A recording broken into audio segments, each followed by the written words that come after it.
छह जिले लक्ष्मी बसर शुभारंभ कले मुख्यमंत्री नवीन पट्टनायक। मुख्यमंत्री नवीन पट्टनायक वीडियो कॉन्फ्रेंसिंग जरिया खोर्धा, पुरी, केन्द्रापड़ा, भद्रक, जाजपुर और नयागढ़ जिले में लक्ष्मी बस योजनार कले शुभारंभ। गाँ लोक माने लक्ष्मी बस जरिया सुविधारे और कम खर्चरे सेमानकर दैनंदिन कार्य करिपारिबे। लक्ष्मी बस आमर जीवन यात्रा को सहज करिबो, घरे घरे समृद्धि आनिबो। मो सरकार हेउची लोकंक सरकार। 5T अध्यक्ष तथा मुख्यमंत्री कार्यालय जिला गस्त पर लोकंक असुविधा को अनुभव करिथिलु एवं लोकंक प्रस्ताव को अनुशीलन करी गाँ लोकंकर जोगाजोग समस्या दूर करिया पई लक्ष्मी बस योजना प्रस्तुत करा जायछि। 6 जिलार 1363 पंचायत 198 बस चलिला।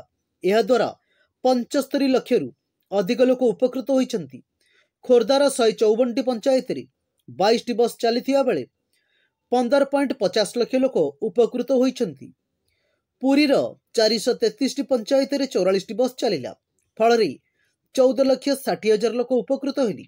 केन्द्रापड़ार 196 पंचायत 37 बस चलिला और 11,37,000 लोक उपकृत होली।